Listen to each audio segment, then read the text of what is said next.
नमस्कार शेतकरी बांधवांनो, सक्षम कोकण या कृषी परिवारामध्ये आपले पुन्हा एकदा सहर्ष स्वागत। तर आम्ही 9 मार्च रोजी सांगेली या गावात शाश्वत भात शेती व भाताच्या मूल्यवर्धनातून आर्थिक प्रगतीकडे वाटचाल या संबंधित मीटिंग घेतली होती शेतकऱ्यांची। तर सांगेली गावातील बरेच शेतकरी या मीटिंगमध्ये उपस्थित होते, पण काही कारणास्तव काही शेतकऱ्यांना मीटिंगला यायला जमले नाही। तर आमची ही जी कन्सेप्ट आहे, भाताची प्रोसेसिंग करून त्याच्या माध्यमातून आपली आर्थिक प्रगती कशी साधता येईल या संबंधित आम्ही शेतकऱ्यांना मार्गदर्शन केले। तर बाकी सर्व शेतकऱ्यांपर्यंत आमची ही कन्सेप्ट पोहोचवण्यासाठी आम्ही व्हिडिओच्या माध्यमातून ही व्हिडिओ तुम्हाला शेअर करणार आहोत। तर सर्व शेतकऱ्यांना विनंती आहे की ही व्हिडिओ तुम्ही शेवटपर्यंत पहा, शेअर करा, लाईक करा व सर्व आपल्या शेतकरी बांधवांपर्यंत पोहोचवा। तेव्हा माझ्या असं लक्षात आलं की बाकीचे जे भाग आहेत आपल्या घाटावरचे, कोल्हापूर, सातारा, सांगली, तर त्या ठिकाणी शेती एक व्यवसाय म्हणून बघितला जातो। पण आपला जर कोकणाचा विचार केला गेला तर शेती म्हणजे फक्त एक आपलं खाण्यापुरती आपण शेती करत असतो। तर आपला हा जो दृष्टिकोन आहे शेतीकडे बघण्याचा, तो दृष्टीने आपण आपल्या आमचं मशिनरीमध्ये पण काम चालू आहे। तर 2 वर्ष काम केल्यावर आमचं असं लक्षात आलं की कोकणातला जो शेतकरी आहे तो फळबाग पिकाकडे वळायला नक्की बऱ्याच लोकांनी काजू, आंबा तसेच सुपारी, नारळीची लागवड केलेली आहे। पण आपलं जे प्रमुख पीक आहे ते प्रमुख पीक भातच आहे। गेली बरीच दशके आपण भाताचं उत्पादन घेतोय आणि आपली जी जमीन आहे त्या जमिनीमध्ये आपण भात घेतो, तर ती जमीन आपल्या भातासाठी योग्य आहे। दुसऱ्या प्रकारचं पीक त्याच्यामध्ये आपल्याला घेता येत नाही। म्हणजे शेळीची वगैरे जी जमीन आहे तिथे आपण भातच करू शकतो, तिथे आपण फळबाग लागवड करू शकत नाही। तर मग भातावर आपल्याला आता बरीच वर्ष आपण भातावर काम करतोय, पण तुम्ही पण सांगू शकता की आपल्याला भातातून काय मिळते। आता बरीच वर्ष तुम्ही इथे भात शेती करताय, तर भातातून अजून आपला विकास का नाही झाला, भात शेतीतून आपला अजून विकास का नाही झाला। तर तुम्हाला म्हणजे जे काही प्रॉब्लेम्स येतात भात शेती करताना, तर तुम्ही कोण शेतकरी असेल सांगणार इच्छुक तर तुम्ही सांगू शकता तुमचं हे योगदान। भाई सांग, भात शेती वगैरे नमस्कार भाई, भात शेती करतोय आपण, पण काय प्रॉब्लेम काय होतो आपल्याला सांगू शकतो। हे आपलं चर्चासत्र राहणार आहे, तुमचे पण प्रश्न आम्हाला येऊन जात म्हणजे आम्ही त्या पद्धतीने मार्गदर्शन करू तुम्हाला। म्हणजे तुमच्या ज्या काही समस्या आहेत त्या पण आम्ही जाणून घेऊ, त्या पद्धतीने आपल्याला एकत्रित येऊन काम करायचं आहे। तर तुम्हाला भात शेती करताना जो काही प्रॉब्लेम येतोय, ज्या काही समस्या उद्भवतात, तर त्या संबंधित नक्कीच तुम्ही सांगू शकता। सगळ्यात पहिलं म्हणजे आपल्याकडे जी रोगराई होती, भात शेती होती, त्याचा आळा आणू शकत नाही, म्हणजे कंट्रोल आणू शकत नाही, कारण अति पावसामुळे केलेली फवारणी फुकट होते। त्यामुळे सगळ्यात मोठा हाय प्रॉब्लेम आहे की केलेली फवारणी फुकट केल्यामुळे त्याच्यावरती पुन्हा ते हवं तसं रोग म्हणजे भाताचं तसं पोचत नाही। म्हणजे तरवा पेरल्यानंतर त्याच्यामुळे तरवा आपला करपलेला दिसतो, ते लावताना आपल्याला काहीच मिळत नाही, लावणी करताना आपल्याला तो प्रॉब्लेम होतो, हा प्रॉब्लेम आहे। तर सुरुवातीला आपण पारंपरिक पद्धतीने शेती करायचो, तेव्हा आपण पारंपरिक बियाणे वापरायचो। तेव्हा कोणी फवारणी केल्याचं आठवतंय का कोणाला? फवारणी केलेली कोणी? किडींचा प्रादुर्भाव तेव्हा व्हायचा का? कोणी फवारणी केली नाही, कारण किडीचा अटॅकच नव्हता। तर ही पद्धत जी आहे ती जेव्हा भारतामध्ये हरित क्रांती सुरू झाली 1962 साली, स्वामीनाथन, एम.एस. स्वामीनाथन गेल्या वर्षी त्यांचं निधन झालं, तर त्यांनी हरित क्रांतीची सुरुवात भारतामध्ये केली। पंजाब या राज्यापासून हरित क्रांतीची सुरुवात झालेली। तर त्या हरित क्रांतीमध्ये भाताची लागवड केली, भाताचे हायब्रिड बियाणे आपल्याला इंट्रोड्यूस केले गेले। म्हणजे जे आपण आता सुधारित भात वापरतोय, पहिला आपण वालई, बेळा यासारखी पिकं घ्यायचो, पण आता आपण सुवर्णा, शुभांगी, वाडाकोलम यांसारखी सुधारित भातांची वाणांचा वापर करतोय आपण। तर त्या पद्धतीने पहिला सुधारित भातांचा वापर केला गेला, त्याच्यानंतर रासायनिक खतांचा वापर आपल्याला करण्यात आला। पहिला आपण शेणखतच वापरायचो जास्त करून, रासायनिक खतांचा वापर आपला खूप कमी होता किंवा नव्हता। तर रासायनिक खतांचा वापर, सुधारित बियाणांचा वापर यामुळे आपलं उत्पादन वाढलं, नक्कीच आपलं उत्पादन वाढलं। पण तरी पण आपल्याला काय प्रॉब्लेम होतो, उत्पादन वाढले म्हणजे जिथे आपण 2 कोपरे देऊन 4 गोण्या काढायचो, तिथे आपण 2 कोपरे देऊन 8 गोण्या पण काढतो। उत्पन्नात वाढ झाली आहे की नाही? उत्पन्नात वाढ झाली आहे, पण मग प्रॉब्लेम काय होते, तरी पण आपलं उत्पन्न वाढत नाही। म्हणजे आपली प्रोडक्टिव्हिटी वाढली आहे, उत्पादकता वाढली आहे, आपलं एकरी उत्पादन जे आहे ते एकरी उत्पादन वाढलंय, पण तरी पण आपल्याला उत्पन्न मिळत नाही, त्याच्यातून आर्थिक फायदा मिळत नाही. तर हा प्रॉब्लेम सगळ्यांना येतोय की नाही? म्हणजे आता तुम्ही भात वगैरे कुठे विकत असाल तर साधारण 2183 रुपये दर आहे. म्हणजे संघामध्ये जर तुम्ही घेतलात भात विकायला गेलात तर सरकारचा हमी भाव 2183 रुपये हमी भाव आपल्याला मिळतो. तर साधारण 2183 रुपये क्विंटल हा भाताचा दर आहे. आणि बाहेर तुम्ही लोकल कोणाला विकलात मिडल मॅनला तर एक साधारण 1200-1600 रुपयापर्यंत तुमचा भात विकत घेतला जातो. पण मग यातून आपल्याला काय मिळणार? आपला खर्च वाढलाय, आपण सुधारित बियाणं वापरली आहे, आपण खतं वापरली आहेत, आपण फवारणी केलंय, आपण फवारणीवर पण खर्च केलाय, पण मग यातून आपल्याला उत्पन्न मिळत नाहीये. आपलं प्रोडक्शन वाढलंय पण आपल्याला मार्केटमध्ये भाव मिळत नाहीये. तर मग ह्याच्यासाठी आपल्याला काहीतरी केलं पाहिजे.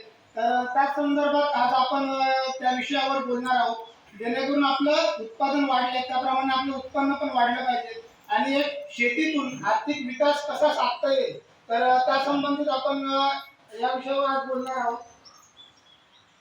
तर आजचा आपला विषय आहे की भारतातील भात शेतीमध्ये शाश्वतता, म्हणजे एक शाश्वत पद्धतीने आपल्याला भाताची शेती केली पाहिजे.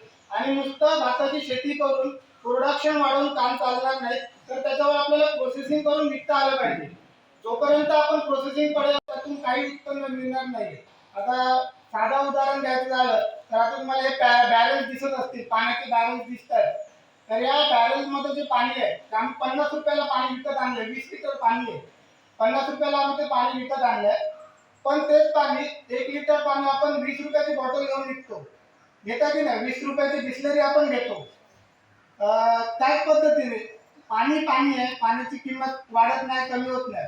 पण ते पाणी काय केलंय, त्याच्यात व्हॅल्यू ऍड केलेली आहे. डिस्टिल वॉटर आहे, म्हणजे त्याला थोडंसं डिस्टिल केलेलं आहे, स्वच्छ केलेलं आहे, त्याच्यामध्ये मिनरल्स ऍड केलेले आहेत. तर अशा पद्धतीने 1 लिटर पाणी 20 रुपयाला मार्केटमध्ये विकतात. तर त्याच पद्धतीने आपल्याला भातावर पण प्रोसेसिंग करणं खूप गरजेचं आहे, जेणेकरून जो आपला मार्केट भाव आहे त्याच्यापेक्षा आपल्याला जास्त उत्पन्न भातामध्ये मिळू शकेल. तर मग आपण आता त्याच्यावर सविस्तर माहिती घेऊया त्याची. तर आज आपण या सेशन मध्ये काय काय करणार आहोत तर त्या संबंधित दिलेले स्क्रीन स्क्रीन दिसत नाही. तांदूळ पासून आपण काय काय व्हॅल्यू ॲडेड प्रोडक्ट बनवू शकतो, मूल्यवर्धित उत्पादन काय काय घेऊ शकतो. तर त्याच्यापासून आपण जो कुंडा आपण देतो, आपण गिरणीवर भात लावतो, त्याच्यानंतर जो कुंडा उरतो तो गिरणवाला घेतो. पण त्याचं जर आपण प्रोसेसिंग केलं तर त्याच्यापासून आपण राईस ब्रॅन ऑइल तयार करू शकतो. त्या राईस ब्रॅन ऑइलचं आपण मार्केट करू शकतो. त्याच्यानंतर तांदळापासून पोहे जे येतात मार्केटमध्ये, आपण पोहे खातो, तर पोह्यांचं उत्पादन घेऊ शकतो. त्याच्यानंतर तयार मिक्सेस म्हणजे रेडी मिक्सेस येतात, जे लगेच आपण तयार करून खाऊ शकतो. त्याच्यामध्ये पीठ वेगळं येतं, इडली पीठ येतं, आपलं डोसा पीठ येतं. तर त्यासाठी उत्पादनं घेऊ शकतो आपण. त्यासाठी आपल्याला काय म्हणजे हे जे आपल्याला व्हॅल्यू ॲडेड प्रोडक्ट्स तयार करायचे तर त्याच्यामध्ये आपल्याला जो तांदूळ लागणार आहे तो आपण असाच जो आपला हायब्रिड तांदूळ करतो आता सध्या, तर त्या पद्धतीचा तांदूळ करून चालणार नाही. तर त्याच्यासाठी विशिष्ट प्रकारच्या व्हरायटीची आपल्याला लागवड केली पाहिजे, विशिष्ट प्रकारच्या जातींची आपल्याला लागवड केली पाहिजे. तर त्या संबंधित पण आपण आज मार्गदर्शन करणार आहोत. त्याच्यानंतर भातामध्ये ज्या आपण पारंपरिक पद्धतीने भात शेती करतोय तर ती पद्धत न करता आपल्याला एकात्मिक पद्धतीने भाताचं व्यवस्थापन करणं गरजेचं आहे, जेणेकरून आपलं उत्पादन वाढेल व त्या पद्धतीने आपल्याला त्याच्यातून रिटर्न मिळू शकेल. तर त्याच्यानंतर आता आपण भात शेती करताना आपल्याला बऱ्याच समस्या येतात. पहिली समस्या म्हणजे माणसं मिळत नाही, बरोबर आहे की नाही? माणसं मिळत नाही, लावणीचा वेळ असतो, लावणी आपल्याला एक 15 दिवसाचा कालावधी असतो, त्या कालावधीतच लावणी व्हायला पाहिजे, काढणी व्हायला पाहिजे. तर लावणीची जी पद्धत आहे आपली तर त्याच्यामध्ये पण आपल्याला बदल केला पाहिजे. आपल्याला यांत्रिकीकरणाचा त्याच्यासाठी हे केलं पाहिजे, यांत्रिकीकरण आपल्या शेतामध्ये राबवलं पाहिजे, जेणेकरून आपला जो मनुष्यबळाचा जो शॉर्टेज आहे, जो कमी पडतो आपल्याला मनुष्यबळ, तर तो आपला प्रॉब्लेम सॉल्व्ह होईल. व त्याच्यामुळे आपल्याला आता मजुरी खर्च पण सगळ्यांना माहिती असेल, 600-700 रुपये मजुरी खर्च आहे, दुधाचा खर्च वगैरे पण आपल्याला परवडत नाही. किंवा बायका जरी आपण लावणीसाठी घेतल्या तरी त्यांचा पण आता खर्च वाढतोय. तर हा खर्च आणि आपल्याला जे मिळणारं उत्पादन आहे तर याचा ताळमेळ कुठेच बसत नाही. तर त्याच्यासाठी आपल्याला यांत्रिकीकरण करून त्यातून आपल्याला जो मनुष्यबळावर जो खर्च येतोय तर तो खर्च आपल्याला कमी करायला पाहिजे. तर त्या पद्धतीने आपल्याला शेतीचं व्यवस्थापन केलं पाहिजे.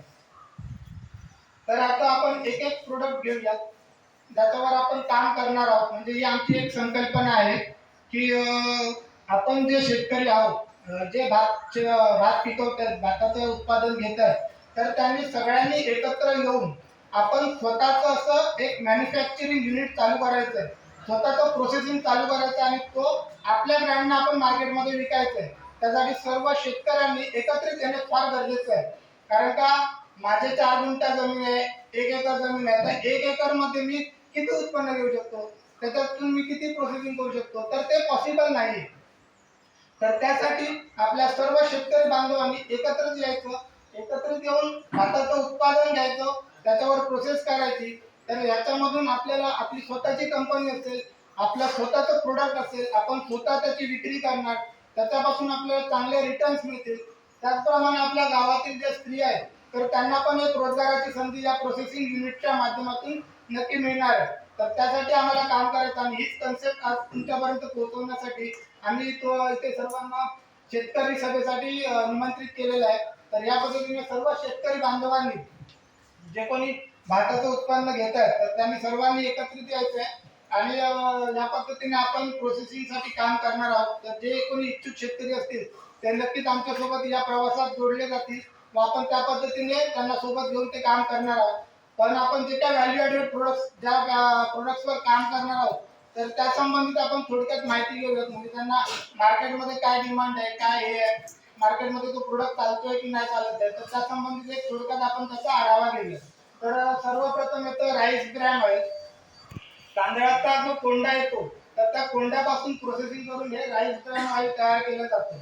तर आता सध्या भारतामध्ये जे काही ऑइल आहे ते पाम ऑइल जे आपण बाहेरच्या देशामधून आयात करतो तर ते पाम ऑइलचं प्रमाण 70% लोक पाम ऑइल वापरतात.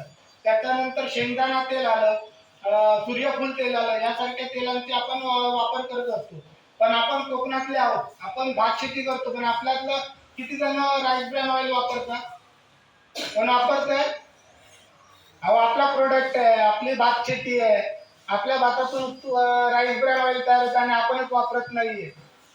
तर ह्या पद्धतीने राईस ब्रॅन ऑइल याला मार्केटमध्ये खूप डिमांड आहे. कारण का बाकीची जी तेल आहेत तर त्या तेलामध्ये कोलेस्ट्रॉलचं प्रमाण जास्त आहे. आता तुम्ही बघत असाल की अटॅकचं प्रमाण खूप वाढलं आहे. एक तरुण मुलांना पण हार्ट अटॅक येतो, त्याच्यामध्ये ते दगावतात. तर ह्या अटॅकचं प्रमाण का वाढलंय तर आपल्या शरीरामध्ये कोलेस्ट्रॉल लेवल आहे ती कोलेस्ट्रॉल लेवल वाढलेली आहे. तर ती कुठेतरी नियंत्रित केली पाहिजे. तर त्यासाठी राईस ब्रॅन ऑइल यामध्ये ते आपलं जे कोलेस्ट्रॉल लेवल आहे ते खूप कमी आहे आणि कोलेस्ट्रॉल लेवल कमी करण्याचं काम हे राईस ब्रॅन ऑइल करत असतं. म्हणजे एवढा त्याचा मेडिसिनल यूज आहे. म्हणजे काय म्हणतात त्याला, मेडिसिनल यूज, औषधी ते हे आहे, हा औषधी गुणधर्म आहे. माझा थोडं इंग्लिशमध्ये प्रॉब्लेम होऊ शकतो, त्यामुळे जरा नाही समजला तर विचारू शकता. तर ते त्याच्यामुळे कोलेस्ट्रॉल लेवल आपली नियंत्रित राहणार आहे, जे अटॅकचं प्रमाण आहे ते कंट्रोलमध्ये राहणार आहे. तर त्याच्यामध्ये राईस ब्रॅन ऑइल याच्यामध्ये पण 2 प्रकारचे ऑइल येतात. एक रिफाईन ऑइल जे आपल्याला मार्केटमध्ये मिळतं, जे फॉर्च्यून कंपनीचं येतं. राईस ब्रॅन ऑइल फॉर्च्यून कंपनीचं येतं. हे आपल्याला एक रिफाईन केलेलं ऑइल असतं. कच्च्या घाणीचं तेल ज्याला आपण म्हणतो ते कोल्ड प्रेस्ड ऑइल आहे, त्याला मार्केटमध्ये खूप डिमांड आहे आणि त्याचा रेट पण जास्त आहे. आणि हे जे रिफाईन तेल तुम्ही बघताय राईस ब्रॅन ऑइल, तर ह्याचं पण तुम्ही जर इतर जे तेल मार्केटमध्ये आहेत म्हणजे सूर्यफूल तेल असेल, शेंगदाणा तेल असेल, तर त्याच्या तुलनेने ह्याचा रेट जर तुम्ही मार्केटमध्ये काढला तर हे नक्की त्याच्यापेक्षा खूप महाग येतो. त्यामुळे आपल्या वापरामध्ये हे तेल कमी आहे. हा आपला स्वतःचा घरचा प्रोडक्ट असून राईस, तरी पण आपण राईस ब्रॅन ऑइल वापरत नाही आहोत, तर त्याचा रेट पण जास्त आहे. तर अशा पद्धतीने आपण स्वतःचा एक ब्रँड तयार करू शकतो. त्याच्यामध्ये प्रोसेसिंग करून आपल्या भातावर प्रोसेसिंग करून एक राईस ब्रॅन ऑइलचा ब्रँड आपण तयार करू शकतो. तर त्याच्यानंतर त्याचा दुसरा उपयोग म्हणजे वजन कमी करण्यासाठी. म्हणजे जे आता लठ्ठपणा वगैरे येतो तर ज्यांना लठ्ठपणा येतो तर त्यांना वजन कमी करण्यासाठी एक्सरसाइज वगैरे करतात. त्याचप्रमाणे बरेचसे औषधं घेत असतात. तर त्या पद्धतीने आपण एक वेट लॉस साठी पण राईस ब्रॅन ऑइलचा खूप उपयोग आहे. तर त्यासाठी आपण राईस ब्रॅन ऑइल पण यूज करू शकतो. त्याच्यानंतर त्याचा जे लिव्हरला जो प्रॉब्लेम येतो म्हणजे लिव्हरचे त्रास लोकांना होतात. आता आपण बऱ्याच प्रकारचं अन्न खात असतो तर त्याच्यामध्ये आपण हायजिनिक पदार्थांचं सेवन करतो. त्याच्यामुळे आपल्या लिव्हरला खूप प्रॉब्लेम होतो. तर आपण एक लिव्हरचं फंक्शन इम्प्रूव्ह करण्यासाठी त्याची सुधारणा करण्यासाठी लिव्हरला जो त्रास होतोय तो सुधारण्यासाठी पण त्याचा हेल्थ बेनिफिट आहे. तर त्यामध्ये पण आपण हे राईस ब्रॅन ऑइल वापरू शकतो. त्याच्यानंतर कॉस्मेटिक इंडस्ट्रीमध्ये म्हणजे ब्युटीसाठी आता लोक खूप कॉन्शियस आहे. लोक पिंपल्स वगैरे येतात आपल्याला, मुरमा जे येतात तर मुरमांसाठी पण हे कॉस्मेटिक इंडस्ट्रीमध्ये राईस ब्रॅन ऑइल वापरले जातं. त्याच्यानंतर एक केसांच्या वाढीसाठी म्हणजे आपण जसा कोकोनट ऑइल वगैरे वापरतो तर तसा केसांच्या वाढीसाठी पण या ऑइलचा उपयोग केला जातो. अशा पद्धतीने त्या राईस ब्रॅन ऑइलला मार्केटमध्ये खूप डिमांड आहे. तर हे जर आपण स्वतः प्रोसेस केलं आणि स्वतः विकलं मार्केटमध्ये तर आपण डेफिनेटली त्याच्यामधून एक चांगला रिटर्न मिळवू शकतो.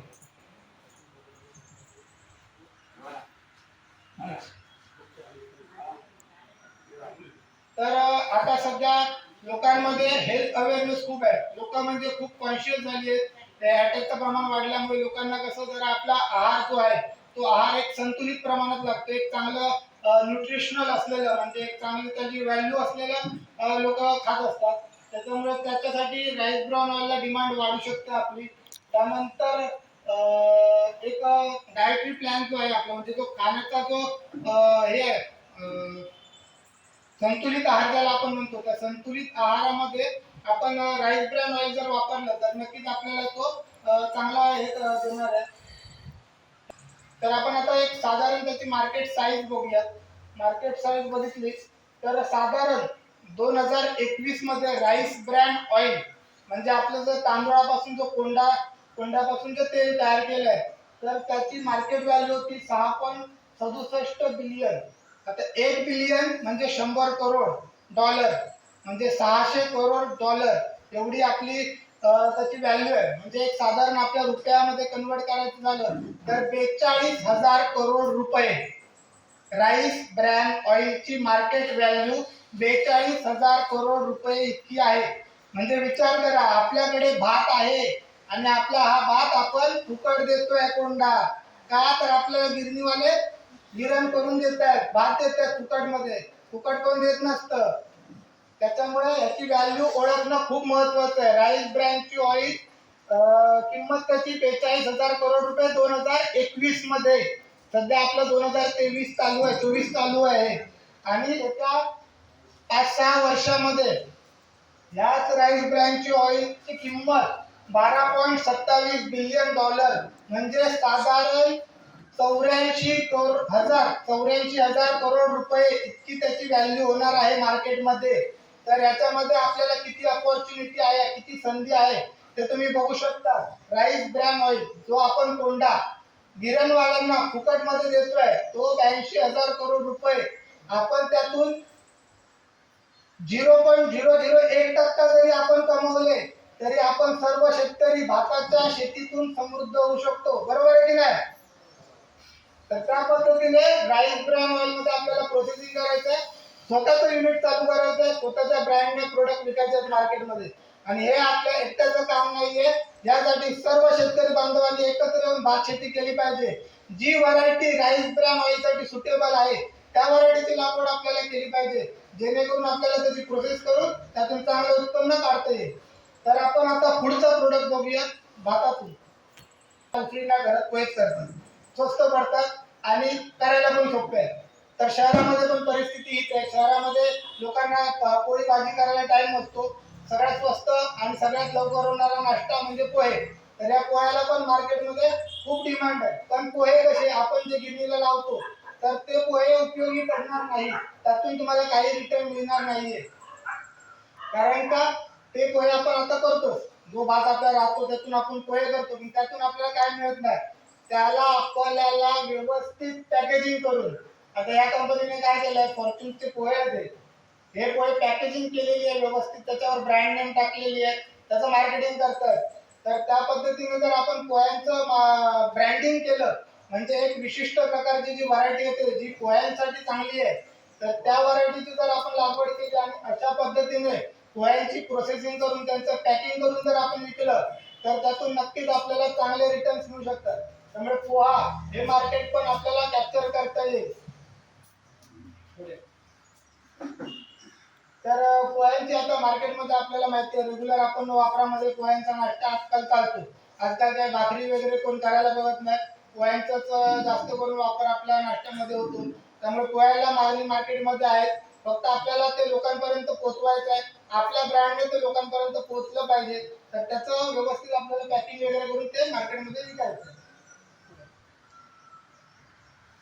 तर आपले पुढचे जे प्रोडक्ट्स आहेत तर त्याच्यामध्ये आपण तांदळापासून जे काही तयार मिक्सेस येतात म्हणजे रेडीमेड, रेडी टू कुक, जसं आपलं मॅगी येतं, मॅगी उकळत्या पाण्यात टाकलं त्याच्यामध्ये तो मॅगीचा मसाला टाकला की तयार होतं. तर त्याच पद्धतीने आता लोक कोण पीठ दळायला गिरणीवर जात नाही, म्हणजे आपल्या गावात जात असतील, शहरांमध्ये लोकांना टाइम नसतो गिरणीवर जायला, तर त्या पद्धतीने आपण राईस फ्लोअर म्हणजे एक भाताचं पीठ, वडेपीठ असेल किंवा भाताचं पीठ असेल, तर बघा पॅकिंग वगैरे बघा किती चांगली पॅकिंग केलेली आहे आणि ते पॅकिंग करून मार्केटमध्ये विकतात. तर हे पीठ आपण तयार करून विकू शकतो, साधं सरळ पीठ. कारण का शहरांमध्ये लोकांची धावती हे असते, आता धावतं जीवन झालेलं आहे, नवरा बायको दोघं पण कामाला जात असतात, त्याच्यामुळे पीठ वगैरे दळायला पूर्वीसारख्या ज्या बायका जायच्या त्या आता कोण जात नाही. शहरामध्ये याची डिमांड खूप वाढलेली आहे. परत आपण जे इडली वगैरे करतो, इडली डोसा करतो, त्यासाठी आपल्याला ते भिजत घालावं लागतं, वाटावं लागतं, हे खूप म्हणजे त्याला व्याप खूप आहे. लोक एवढं कोण करायला बघत नाही. आता शहराच्या ठिकाणी सांगतोय आपल्याला मार्केट शहरामध्ये करायचं आहे, गावामध्ये आपण सगळे हे करतो म्हणजे उलाढाल सध्या चालू असते आपली गिरणीवर जाण्याची वगैरे, पण शहरामध्ये कोणाला एवढा टाईम नाही आहे. त्याच्यामुळे आपल्याला हे राईस पासून तर इडली, इडली डोसा पीठ हे पण आपण त्याच्यामध्ये तयार करू शकतो. तर भातापासून ही खीर पण येते जी तयारमध्ये आपल्याला तयार करू शकतो. तर या प्रकारे आपण भातामधून मूल्यवर्धित उत्पादने घेऊन जे आपण स्वतःच्या पद्धतीने म्हणजे आमची जी कन्सेप्ट आहे त्याच्यामध्ये आम्हाला काय करायचं ते तुम्हाला एक थोडक्यात सांगतो. तुमच्यासारखे जे भात पिकवणारे शेतकरी आहेत तर त्यांना आम्ही सोबत घेणार आहोत. त्याच्यानंतर आमच्याकडून तुम्हाला जी व्हरायटी ह्याच्यासाठी म्हणजे या प्रोसेसिंगसाठी जी व्हरायटी सुटेबल आहे तर ती सुटेबल व्हरायटी तुम्हाला सांगण्यात येईल, कोणत्या व्हरायटीची लागवड तुम्ही केली पाहिजे ती व्हरायटी तुमच्याकडून तुम्हाला लागवडीसाठी दिली जाईल. त्याच्यानंतर ते तुम्ही भात शेती तुम्ही करतात, सगळ्यांना माहिती आहे भात शेती काय करायची कशी करायची. तर भात शेती करायची, ती व्हरायटी पिकवायची, ती व्हरायटी तुम्ही आपल्याला द्यायची, आमच्याकडून ती प्रोसेसिंग म्हणजे आमच्याकडून म्हणजे तुमच्याकडूनच, कारण कंपनी आपल्या सर्व सर्व शेतकरी बांधवांनी मिळून तयार करायची आपल्याला. तर या सर्व शेतकरी बांधवांनी मिळून जी कंपनी तयार केलेली आहे तर त्यांच्या मार्फतच तुमचं हे भात घेतलं जाईल, त्याची प्रोसेसिंग होईल, त्याच्यानंतर त्याचं मार्केटिंग होईल, ब्रँडिंग होईल आणि ते आपण चांगल्या पद्धतीने मार्केटमध्ये विकून तुम्हाला त्यातून चांगलं रिटर्न देऊ शकतो. तर या संबंधित कोणाला काही अजून शंका असतील प्रोसेसिंग मध्ये तर तुम्ही थोडक्यात विचारू शकता. विचारा विचारा, म्हणजे तुम्हाला काही वाटत असेल किंवा तुम्ही म्हणताय शेती वाढवा, उत्पन्न वाढवा, सर्व आम्ही काही करतो. पण त्या शेतात गेल्यानंतर कापायला भाव हेच राहत नाही. शिल्लक जंगली जनावरांपासून त्यांचा खूप त्रास होतो. किती उत्पन्न करून मेहनत करू, आता समजा हे उन्हाळी पीक केलं, कोणी ट्रॅक्टर लावला, कोणी जोत हे केली आणि कापायला गेलो तर तिथे 5 किलो भात मिळत नाही. तिथे 2 बरे भात मिळत होतं, तिथे 5 किलो भात मिळत नाही. सांगता ते बरोबर आहे, सर्व ठीक आहे, मान्य आहे.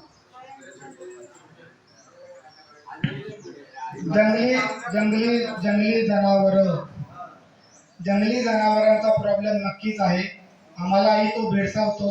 पण कसं आहे, जंगलतोड आपणच केलेली आहे, बरोबर आहे की नाही. जंगलांचं रूपांतर प्लॉट मध्ये आपण केलंय की नाही केलंय. जंगली जनावर येणार काका, नक्कीच जंगली जनावर येणार. कारण का कोणतीही पिकांची लागवड केली, तुम्ही जंगली जनावरांचा त्रास आपल्याला आहे. उपयोग काय आहे? उपयोग काय मी तुम्हाला सांगतो. आता आपण जे करणार आहोत, प्रोसेसिंग करणार आहोत, विकणार आहोत, त्याची किंमत आहे. आपण घराला लॉक लावून जातो की नाही? घराला लॉक लावून जातो. माझ्या शेतामध्ये जर 2 लाखाचं उत्पन्न आहे, तर मी त्याची रखवाली करणार की नाही करणार? करणार की नाही करणार? जर आपल्याला किंमत नाही आहे, मुळात आपल्याला किंमत नाही आहे त्याची, त्याच्यामुळे आपल्याकडून रखवाली होत नाही.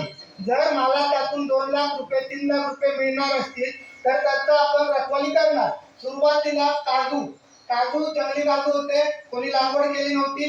प्रत्येक जण कोणताही काजू काढायचा की नाही काढायचा? म्हणजे मी तरी लहानपणी काढायचो. तुम्ही काढत असताल की माहित नाही. नंतर जसा काजूला भाव आला, काजूची रखवाली झाली की नाही झाली? त्याच्यानंतर काजूवर तुम्ही लागवड पण चालू केली. कलमी झाडांची लागवड घेतली की नाही घेतली? का? व्हॅल्यू आली तर तुम्ही त्याचं व्यवस्थित संगोपन करणार. आपण त्याच्यापासून कंपाऊंड पण करू शकतो, पण त्यासाठी पण शेतकऱ्यांनीच एकत्र यायला पाहिजे. कारण प्रत्येकाने जर वेगवेगळं कंपाऊंड केलं तर खर्च वाढेल. 4 शेतकऱ्यांची जमीन आहे, साईडने करा पूर्ण, मध्ये 4 शेतकऱ्यांची विभागणी लावून दे ना, खर्च कमी होईल की नाही होणार? शेतकऱ्यांनी एकत्र येऊन कंपाऊंड केलं. संघटित होणं महत्वाचं आहे. आपल्याला आपण वैयक्तिक जर विचार केला तर आपल्याकडून काहीच साध्य होणार नाही. कारण का 2 एकर मध्ये आपली प्रगती होणार नाही. आपल्याला 100, 200, 500 एकर लागणार. त्यासाठी 50-100 शेतकऱ्यांनी एकत्रित यायला लागेल, त्याशिवाय होणार नाही. बरोबर आहे की नाही काका? पटतंय की नाही पटत आहे? हा, नाही, त्याच्यावर पण औषधं पण आहेत. एक ॲनिमल रिपेलंट येतं, PCI कंपनीचं निल्को म्हणून आहे, एक लिक्विड आहे.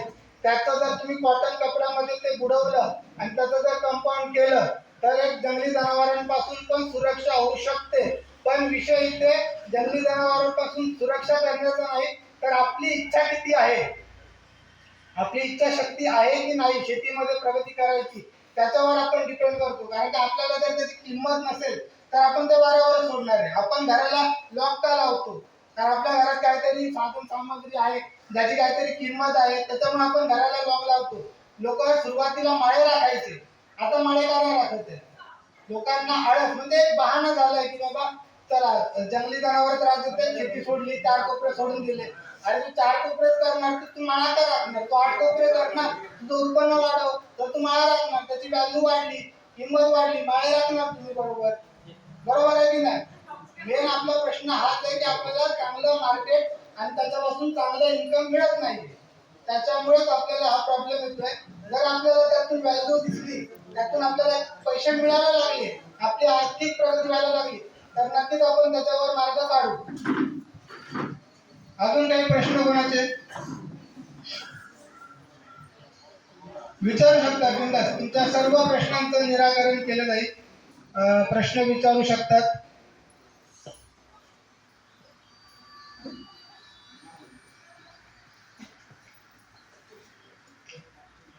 काही प्रश्न असतील, अजून प्रोसेसिंगच्या संदर्भात काही प्रश्न असतील तर विचारू शकता. म्हणजे आपण काय करू शकतो, कसं करू शकतो, काय कोणाला काही डाऊट आहेत का?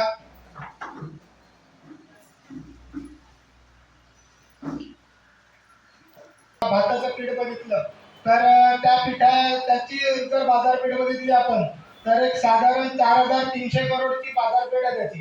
म्हणजे 4300 करोड रुपये त्याची व्हॅल्यू आहे मार्केटमध्ये. तर अशा पद्धतीने इडली पीठ असं करून जरी आपण आपल्या ब्रँडने करून विकलं तर त्यातून आपल्याला एक चांगलं रिटर्न मिळू शकतं. तर अशा पद्धतीने आपल्याला नुसतं भात पिकवून चालणार नाही, तर त्याच्यावर प्रोसेसिंग करून त्याचं मार्केटिंग करून ते ब्रँड करून विकायचं आहे मार्केटमध्ये, तरच आपल्याला एक चांगले रिटर्न त्याच्यापासून मिळू शकते. तर आता हे कसं करायचं, तर त्या संदर्भात आपण पुढे बघणार आहोत की हे आपण कसं करणार आहोत.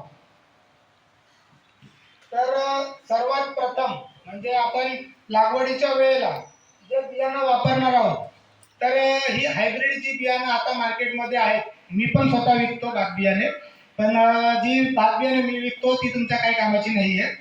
पण जे आपण व्हरायटीची जी निवड करणार आहोत तर त्याच्यासाठी जी प्रोसेसिंगसाठी लागतात, जी राईस ब्रॅन ऑइलसाठी लागतात किंवा जी आपल्या पोह्यांसाठी लागतात किंवा जे अदर रेडीमेड मिक्सेस आपण बघितले, तयार मिक्सेस बघितले, पीठ वगैरे, तर त्याच्यासाठी ज्या ज्या व्हरायटीची लागवड करायची आहे तर त्या संदर्भात त्या प्रकारच्या व्हरायटीची आपल्याला लागवड केली पाहिजे. तर तुम्ही इथे बघू शकता, हा जो आहे तो हा तो आपला कोंडा आहे. या कोंड्यापासून आपल्याला राईस ब्रॅन ऑइल जे आपण सुरुवातीला बघितलं, ज्याचं मार्केट व्हॅल्यू 84,000 करोड होणार आहे 2028 पर्यंत. तर त्या राईस ब्रॅन ऑइल ह्याच्यापासून आपण ते राईस ब्रॅन ऑइल काढू शकतो. तर ज्याच्यामध्ये ह्या ब्रॅन ऑइलचं पर्सेंटेज जास्त आहे, इकडे 9% दिलेलं आहे. तर ज्याचं पर्सेंटेज जास्त आहे ज्या भाताच्या व्हरायटीमध्ये त्या ब्रँडचं, तर त्या पद्धतीच्या भातांची जर आपण निवड केली तर त्याच्यातून जे आपल्याला राईस ब्रॅन ऑइल मिळणार आहे तर त्याचं व्हॅल्यू जास्त असणार आहे, त्याच्यामध्ये ऑइल पर्सेंटेज जास्त असणार आहे. तर त्या पद्धतीच्या व्हरायटीची लागवड आपल्याला केली पाहिजे. त्याच्यानंतर हा जो भात येतो, हा भात आपण फक्त खात असतो, बाकी हे जे आहे हे आपण वेस्ट करतो. पण याच्यावर पण व्हॅल्यू ॲडेड प्रोडक्ट आपण तयार करू शकतो. जर त्याच्यावर आपण प्रोसेसिंग केली तर त्यापासून आपण नक्कीच त्याचं व्हॅल्यू ॲडेड प्रोडक्ट्स तयार करू शकतो. त्याचप्रमाणे मगाशी आपले पराडकर सरांनी सांगितलं की ब्लॅक राईस, तर ब्लॅक राईसची पण आपण गेली 2 वर्ष 2-4 जणांना आपण त्या व्हरायटी दिलेल्या ब्लॅक राईसच्या, त्याची लागवड त्यांनी केलेली आहे आणि त्याच्यातून त्यांना ते उत्पन्न पण मिळालेलं आहे. आणि ब्लॅक राईसची जर आपण पॅकेजिंग करून ब्लॅक राईसचे जे तांदूळ विकले तर 350-400 रुपये किलोपर्यंत आपण तांदूळ विकू शकतो. जे आपले तांदूळ 2183 रुपयाने सरकार विकत घेते, तर त्या तुलनेत आपण 350 रुपये किलो, म्हणजे विचार करा आपण भात शेतीमधून किती प्रकारे उत्पन्न घेऊ शकतो. तर अशा प्रकारचे जे विशिष्ट प्रकारच्या व्हरायटी आहेत, ब्राऊन राईस आहे, ब्लॅक राईस आहे, तर अशा पद्धतीच्या व्हरायटीची जर लागवड आपण केली तर त्यातून आपल्याला चांगला लाभ घेता येईल. तर सुरुवातीलाच म्हणजे जेव्हा आपण पेरणी करतो तर त्या पेरणीच्या कालावधीत मध्ये आपल्याला बियाणांची निवड योग्य प्रकारे करायची. त्या संदर्भात मार्गदर्शन आमच्याकडून केलं जाईल. आपण जगाला पोचतो, जगाचे पोशिंदे आहोत आपण, तर शेतकरी असल्याची लाज नाही, माज पाहिजे आपल्याला. त्यामुळे लाजायचं ना, बिंदास काय असेल ते बोला.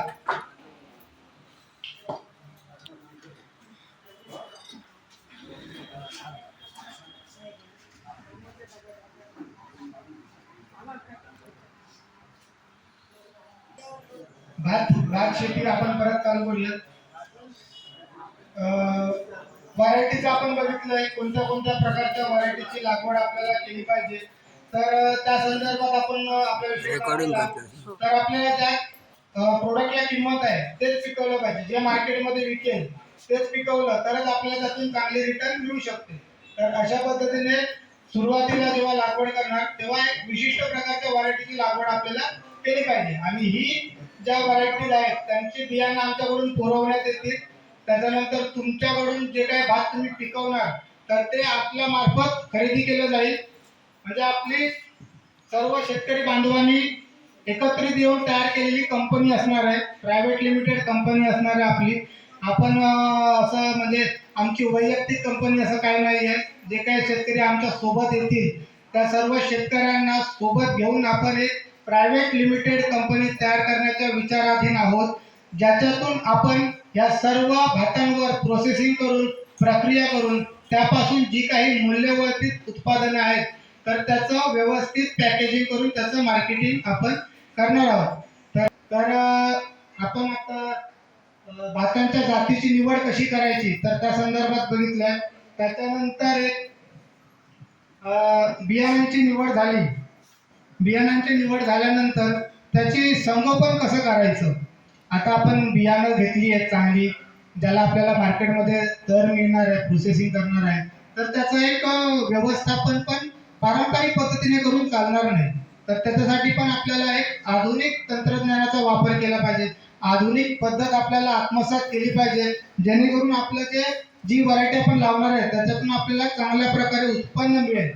त्याचप्रमाणे आपला जो उत्पादन खर्च वाढतोय खत फवारणीवर, खतावर, फवारणीवर, तर तो खर्च आटोक्यात ठेवून आपलं उत्पादन कसं वाढेल तर ह्या संदर्भात आम्ही आमच्या माध्यमातून तुम्हाला वेळोवेळी मार्गदर्शन करू. म्हणजे फक्त बियाणं दिली आणि आमचा रोल संपला असं होणार नाही. तर आम्ही बियाणं दिल्याबरोबर तुम्हाला त्या संदर्भात कशा पद्धतीने पिकांचं नियोजन केलं पाहिजे याचं देखील मार्गदर्शन वेळोवेळी करू. तर त्याच्यामध्ये आपल्याला एकात्मिक पीक व्यवस्थापन आत्मसात करायचं आहे. तर त्याच्यामध्ये आपल्याला इंटिग्रेटेड प्लांट न्यूट्रिएंट मॅनेजमेंट म्हणजे एकात्मिक पद्धतीने खताचं व्यवस्थापन कसं करायचं तर त्या संदर्भात मार्गदर्शन केलं जाईल. आपलं कसं होतंय, आपण रॅन्डमली कोणतीही खतं वापरतो. आपण 18-18-10 गोळी खत वापरतो, युरिया वापरतो. आपण युरियामध्ये कोणता कंटेंट आहे, तो किती टक्क्यामध्ये आहे, तो झाडांना किती लागतोय, आपल्या जमिनीमध्ये किती आहे, तर याचा आपण काही विचार करत नाही. तर सर्वप्रथम आपल्याला एक माती परीक्षण करणं फार महत्वाचं आहे. तर माती परीक्षणातून आपल्या निदर्शनास येतं की आपल्या जमिनीमध्ये कोणत्या प्रकारचे अन्नद्रव्य उपलब्ध आहेत आणि झाडांना ते किती ते आपल्याला मातीचं परीक्षण केल्यावर कळणार आहे की 50 ग्रॅम माझ्या जमिनीमध्ये आहे, माझ्या झाडाला 100 ग्रॅम लागतंय, तर मला वरचं 50 ग्रॅमच द्यायचं. मी जर 100 ग्रॅम दिलं तर ते 50 ग्रॅमचा जो पैसा आहे तो वेस्ट आहे की नाही, तर आपल्याला ते 50 ग्रॅमच द्यायचं आहे. आणि जास्त जर दिलं तर ते आपल्या जमिनीमध्ये तसंच हे होऊन जातं आणि जो आपल्या जमिनीचा पोत आहे तर तो पोत देखील खालावतो.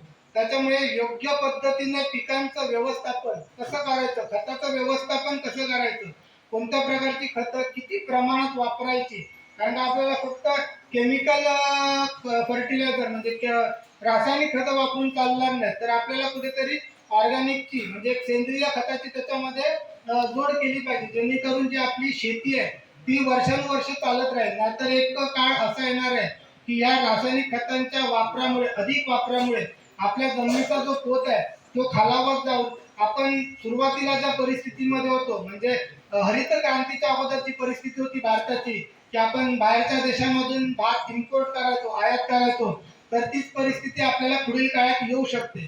कारण का जेव्हा आपला देश स्वतंत्र झालेला तेव्हा भारताची लोकसंख्या साधारण 35 ते 40 करोड इतकी होती, तीच आता 140 करोड झालेली आहे. आणि आपलं जे लागवडीचं क्षेत्र होतं तर आता आपण प्रत्येक 4 माणसं होती, आता 16 माणसं आहेत. 4 दूने 8, 8 दूने 16, बरोबर ना. तर मग लोकसंख्या वाढते, उत्पादन कमी होत आहे.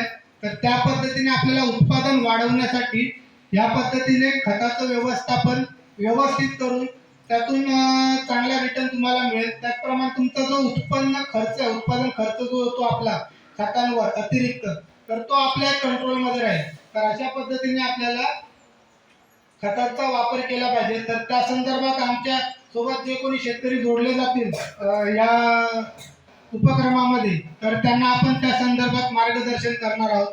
त्याच्यानंतर आता इंटिग्रेटेड पेस्ट मॅनेजमेंट म्हणजे एकात्मिक पद्धतीने किडींचं व्यवस्थापन. आता मगाशी प्रश्न विचारलेला की किडींचा वगैरे प्रादुर्भाव होतोय, तर तो प्रादुर्भाव रोखण्यासाठी आपण काय करू शकतो. सुरुवातीची स्टेप येते ती रोखणे, होऊ नये म्हणून काय काळजी घेऊ शकतो. तर पहिला प्रिव्हेंट म्हणजे आपण ज्या काही व्हरायटी लावणार आहेत, एकतर आपण ज्या हायब्रिड बियाणे आहेत त्यांचा वापर करणार नाही आहोत. आपण विशिष्ट प्रकारच्या व्हरायटी लावणार आहोत. त्यांना रोगांचा आणि किडींचा प्रादुर्भाव मुळातच कमी असतो, त्यांच्यावर जास्त करून रोग आणि किडीचे अटॅक होत नाही. त्यामुळे एक व्हरायटी जी रेझिस्टंट आहे, जी ज्याची रोगप्रतिकारक क्षमता आहे ज्या रोगांवर, तर त्या प्रकारची जातींची निवड आपल्याला केली पाहिजे. त्याच्यानंतर आपण जेव्हा पेरणी करतो तर पेरणी करताना पण आपल्याला बियाणांना वगैरे ट्रीटमेंट द्यावी लागते. त्यांना केमिकल ट्रीटमेंट किंवा आपण बायोलॉजिकल म्हणजे ट्रायकोडर्मा वगैरे आपल्याला मिळतात मार्केटमध्ये, तर त्याची ट्रीटमेंट आपण देऊ शकतो. तर त्या संदर्भात पण आमच्याकडून मार्गदर्शन केले जाईल. म्हणजे आपण तरवा पेरल्यानंतर उगवल्यावर त्याला तो कीड वगैरे किंवा जो रोग लागतो तर तो रोग लागू नये यासाठी आपण काळजी घेणार आहोत. तर त्या संदर्भात मार्गदर्शन आमच्यासोबत जे कोणी शेतकरी जोडले जातील तर त्यांना आपण त्या संबंधित मार्गदर्शन करणार आहोत. त्यानंतर आपलं कसं होतं, भाताची पानं पिवळी पडली किंवा तांबूस झाली किंवा त्याला होल दिसले, काहीतरी रोग आहे, काहीतरी कीड आहे. आता जायचं दुकानात, दुकानवाले बिझनेस करायला बसले, 2-4 केमिकल देणार, मारा. काय मारा? कोणती कीड आहे ओळखा तरी. त्यासाठी आपल्याला पहिला कोणत्या किडींचा प्रादुर्भाव झालाय, कोणत्या रोगाचा प्रादुर्भाव झालाय, आपली झाडं पिवळी झाली आहेत ती कशामुळे झाली आहे, कोणती कीड आहे की रोग आहे की कोणत्या न्यूट्रिएंट किंवा कोणत्या अन्नद्रव्याची कमतरता आहे, हे ओळखणं फार महत्त्वाचं आहे. आणि त्या दृष्टिकोनातून आपल्याला त्याच्यावर मॅनेजमेंट त्याचं केलं पाहिजे. नाहीतर उगाच आपण जाणार 2-4 फवारण्या घेणार, नाही काय होतच नाही, ते गेला का तरवा येणार ना तर वरती जेवता नाही. तर तसा नाही आहे. तर पहिला आपल्याला कीड ओळखणं फार महत्त्वाचं आहे. कीड ओळखल्यानंतर त्याला जे कोणते केमिकल इफेक्टिव्ह आहेत ज्याच्यामुळे ते कंट्रोल होणार आहेत ती कीड किंवा तो रोग, तर त्या पद्धतीचीच फवारणी आपल्याला घेतली पाहिजे. उगाच कोणती तरी रँडम फवारणी घ्यायची, फवारणीचा खर्च वाढवायचा, तर ते चालणार नाही. आपल्याला एक किडींचा आणि रोगाचा प्रादुर्भाव ओळखणं फार महत्त्वाचं आहे. आणि त्या दृष्टिकोनातून जी काही योग्य फवारणी आहे तर तीच फवारणी आपल्याला घेतली पाहिजे, जेणेकरून त्याचे रिझल्ट आपल्याला मिळतील आणि आपला जो उत्पादन खर्च आहे तो आपला खर्च आटोक्यात राहील. नंतर आपण एक फवारणी घेतो, काय नाही झालं तर परत 8-15 दिवसांनी आपल्याला दुसरी फवारणी घ्यावी लागते. मग त्याच्यामध्ये आपला खर्च वाढतो आणि मिळताना काय मिळते ते आपल्या सगळ्यांना माहिती आहे. तर त्या पद्धतीने जे कोणी शेतकरी आमच्या सोबत येणार आहे तर त्यांना आपण त्या संदर्भात देखील मार्गदर्शन करणार आहोत की आपण किडींचं व्यवस्थापन कशा पद्धतीने करू शकतो, तर या संदर्भात आपण मार्गदर्शन त्यांना करणार आहोत. तर पुढे बघायचं झालं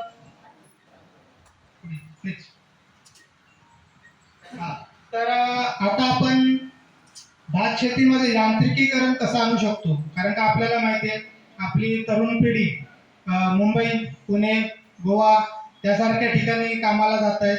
आपल्याकडे लेबर शॉर्टेज खूप आहे. आपली मुलं शेतामध्ये काम करायला बघत नाही, तर आपल्याला लेबर शॉर्टेज खूप येतं, वेळोवेळी माणसं मिळत नाही. तर तसेच मजूर खर्च जर बघितला आपला तर मजूर खर्च पण आपला खूप वाढला आहे. 600-700 रुपये मजुरी आहे.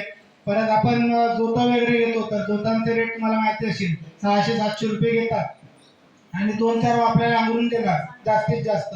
तर अशा पद्धतीने शेती जर आपण केली तर ती शेती आपल्याला परवडणारी नाही आहे. जे आपण उत्पादन पिकवणार आहोत तर तो आपला सगळा लेबर खर्चामध्येच आपला निघून जाणार आहे. तर त्यामध्ये आपल्याला यांत्रिकीकरण करणं फार महत्त्वाचं आहे. आणि ह्या यांत्रिकीकरणासाठी सर्व शेतकरी बांधवांनी एकत्र यायला पाहिजे. त्याशिवाय हे यांत्रिकीकरण पण आपल्याला परवडणार नाहीये.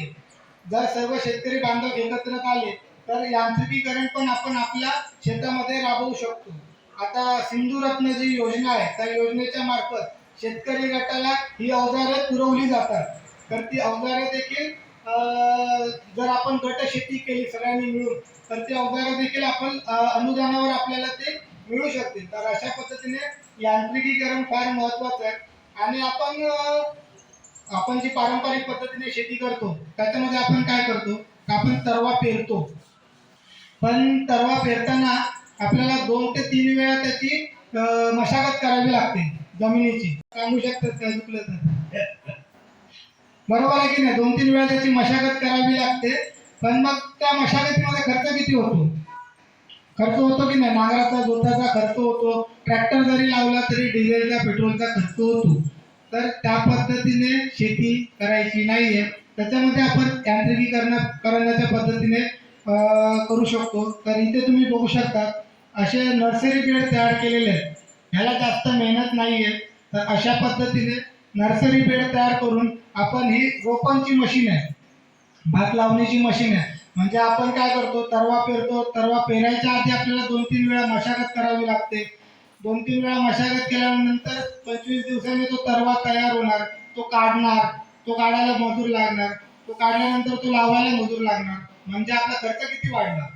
पण हे जर आपण तुम्हाला एक व्हिडिओच्या माध्यमातून दाखवूया की आपण कशा पद्धतीने हे नर्सरी बेड तयार करू शकतो. व्हिडिओ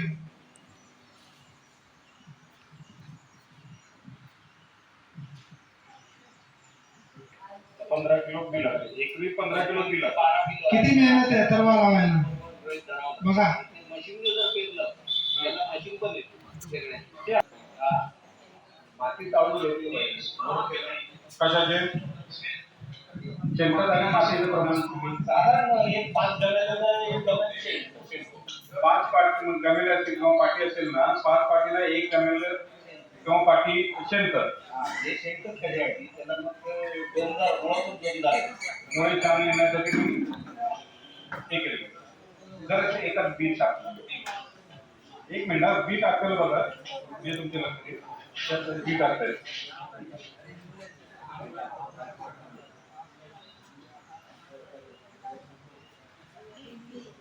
किती किती मेहनत करतो आपण तरवा पेरायला बघा. याला काय मेहनत आहे का? माणसं लागतील जास्त. इतर नाही तांदूळ पण टाकायचं ते घातलं जातं आणि परत पावसाचे थेंब पडून पडून त्याला मुळाला पण मिळते. हे गांडूळ खत आपल्याकडे आहे, शेणखत आहे ना, त्याच्यावर ते गांडूळ खताची बेड आहे माझ्याकडे.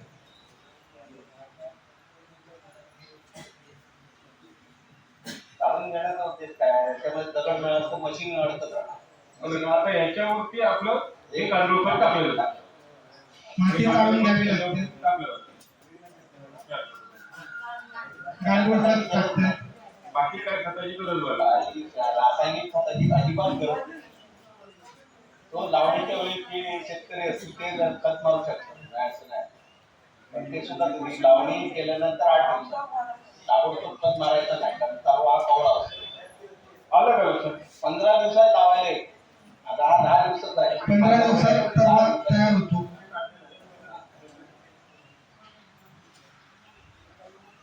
याच्यामध्ये आपल्याला जो पाऊस मध्ये मध्ये फसवतो, तरवा लावल्यावर पेरल्यावर पाऊसच गायब होतो.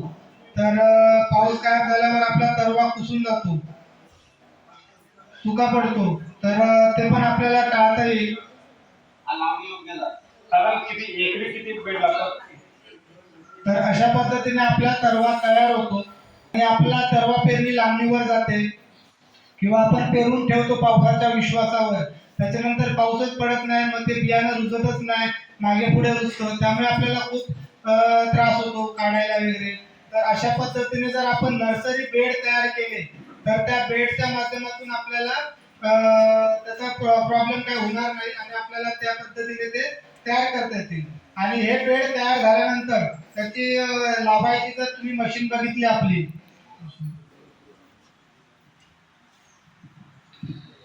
तरवा काढायची गरज नाही आपल्याला. तरवा काढताना खूप जण लागतात आपल्याला, लेबर खर्च लागतो आपला. तर अशा पद्धतीने त्याची लावणी करू शकतो. हा 6 रो वाला आहे आपला. ही मशीन जी आहे ती 6 रो वाली आहे. तर ह्याच्यामध्ये छोटी पण येते 4 ह्याची.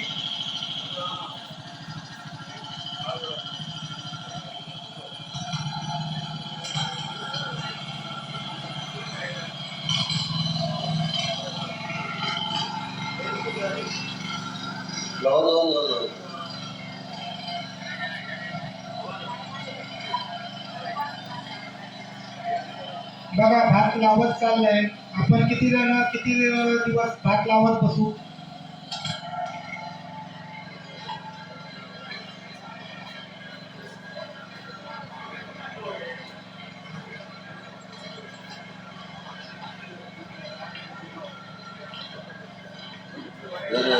आपण पेरण बा जगदीश उगुरे बा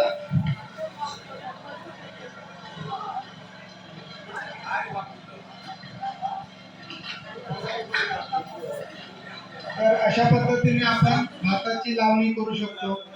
तर किती मजूर खर्च आपला कमी झाला. आपल्या शेतात किती जण भात लावणीसाठी काम करत असतात.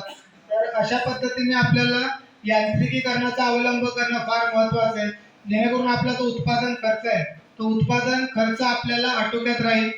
आणि हे आपल्याला शक्य नाही. त्यासाठी सर्व शेतकरी बांधवांनी एकत्र येणे, गट शेती ही पद्धत अवलंबणे आणि गट शेतीच्या माध्यमातून सरकारकडून पण आपल्याला अनुदान उपलब्ध आहे.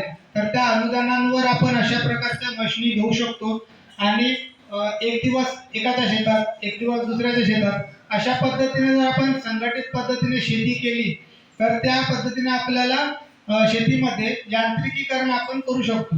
तर हे पूर्ण आपण यांत्रिकीकरणावर झालं. तर आपली पद्धत आपण सांगितली त्या पद्धतीने आपण सुरुवातीपासून म्हणजे प्रोसेसिंग पासून आपलं भात लावेपर्यंत सर्व आपलं हे सांगितलेलं आहे. तर अशा पद्धतीने आम्हाला काम करायचं आहे. तर आमची जी कन्सेप्ट आहे तर ह्याच्यामध्ये आम्ही तुम्हाला बियाणे देणार, ज्या बियाण्यांना मार्केटमध्ये डिमांड आहे, ज्याची प्रोसेसिंग करू शकतो अशा पद्धतीची बियाणे आपल्याकडून उपलब्ध होतील. त्याच्यानंतर त्याचं संगोपन कसं करायचं तर त्या संदर्भात तुम्हाला मार्गदर्शन करण्यात येईल.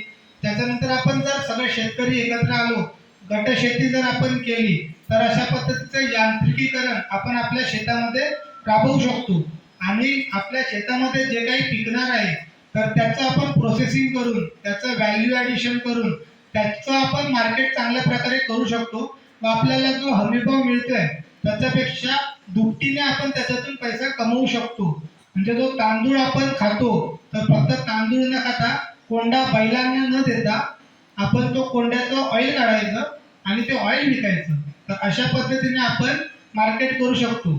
तर आमची ही संकल्पना आम्हाला तुमच्यापर्यंत पोहोचवायची होती आणि आमच्या सांगली गावामध्ये सर्वप्रथम हा उपक्रम राबवावा व हळूहळू सगळ्या गावांमध्ये हा उपक्रम वाढवावा या दृष्टीने मी आणि आमचे सहकारी मित्र दत्ता अशोक राऊळ, तर आम्ही दोघांच्या संकल्पनेतून आम्ही ही कन्सेप्ट तुमच्यासमोर मांडलेली आहे. तर याच्या माध्यमातून आम्ही शेतकऱ्यांना एक रोजगार उपलब्ध पण करून देणार आहोत. म्हणजे प्रोसेसिंगसाठी आपल्याला लेबर लागणार, माणसं लागणार, तर तिथे आपल्या बायका, आपल्या स्त्रिया ज्या आहेत त्या काम करू शकतील, त्यांना एक रोजगाराची संधी उपलब्ध होईल. त्याचप्रमाणे आपला जो तरुण वर्ग आहे तर आपला तरुण वर्ग खूप ॲक्टिव्ह आहे, पण तो दुसऱ्यांसाठी काम करतोय, दुसऱ्यांच्या कंपनीमध्ये काम करतोय, दुसऱ्याचं मार्केटिंग करतोय. पण तोच तरुण वर्ग जर आपण आपले प्रोडक्ट्स त्याला दिले आणि त्याला मार्केटिंग करायला सांगितलं तर नक्कीच तो मार्केटिंग करेल. आणि आपण एक प्रकारे असं कंपनी आपली उभी राहील, एक शेतकऱ्यांची कंपनी, शेतकऱ्यांसाठी शेतकऱ्यांमार्फत चालवलेली कंपनी आपल्याला सुरू करायची आहे. तर जे कोणी इच्छुक शेतकरी असतील तर त्यांनी आमच्या सोबत या प्रवासात आमच्या साथ द्यायची आहे. तर आम्ही आता नावं पण घेणार आहोत, शेतकऱ्यांची नावं घेऊयात. जे जे इच्छुक शेतकरी याच्यावर दिशा देणार आहोत की कशा पद्धतीने आपण काम करू शकतो. ही एक कन्सेप्ट आम्ही तुमच्यापर्यंत पोहोचवली की आम्हाला नक्की करायचं काय आहे. तर पुढच्या मीटिंगमध्ये आपण कशा पद्धतीने हे राबवणार आहोत तर त्या संदर्भात तुम्हाला मार्गदर्शन करू. तर जे कोणी इच्छुक शेतकरी असतील तर त्यांनी आपली नावं द्यायची आहेत.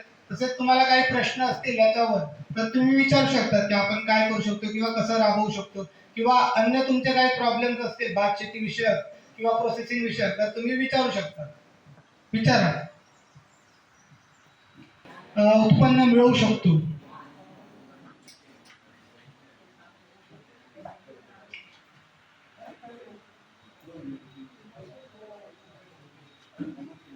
तुमका पूर्ण विषय कळलो काय खाण्यापुरती न करता एक त्याच्याकडे व्यावसायिक दृष्टीने बघणं फार महत्वाचं आहे. तरच आपण त्यातून काहीतरी उत्पन्न मिळवू शकतो.